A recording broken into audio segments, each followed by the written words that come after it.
शरीर शुद्धी करण्यासाठी पहिला प्रकार आहे पंचकर्मा सेंटर मध्ये जाऊन, जमत असेल तर करा, नसेल तर घरगुती उपाय सांगतो तो करा. 3 दिवस सलग ताक प्यायचं, भूक लागली ताक प्यायचं, तहान लागली ताक प्यायचं, रात्री झोपेत जाग आली तरी. कसं आहे, रवीनं घुसळायचं, 1 ग्लास ताकामध्ये 2 ग्लास पाणी ओतायचं, कमीत कमी 5 लिटर. तिथून पुढे जितकं जाईल तेवढं तुम्ही ताक पित राहायचं. लूज मोशन होईल, उलटी होईल, शरीर शुद्धी होऊन जाईल. आणि हे जर तुम्हाला जमत नसेल तर तोडकर संजीवनीचं सुजीवनी लिक्विड आहे. जे सुजीवनी लिक्विड तुमची शरीर शुद्धी करते, तुम्ही घेऊन बघा, तुमचं शरीर शुद्धी व्हावी.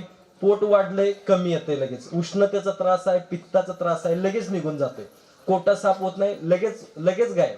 कुठल्याही मार्गाने करा, पंचकर्मा सेंटर मध्ये जाऊन करा, ताक पिऊन करा, नसेल तर साधा सोपा मार्ग, कुठलं पत्ते पाणी नाही, काय नाही, सुजीवनी लिक्विड अर्धा लिटर आहे.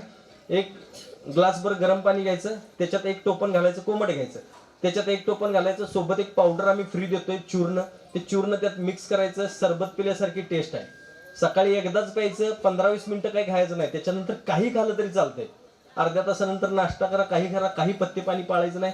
शुगर मेंटेन होते, बीपीचा त्रास कमी होतो, मेंटेन होतो, सगळं व्यवस्थित. उष्णता पित्त गेलं आणि पचनक्रिया व्यवस्थित चाललं तर 80-90% आजार निघून जातात. आणि ते फक्त शरीर शुद्धीतून होते. दरवर्षी करत राहा शरीर शुद्धी.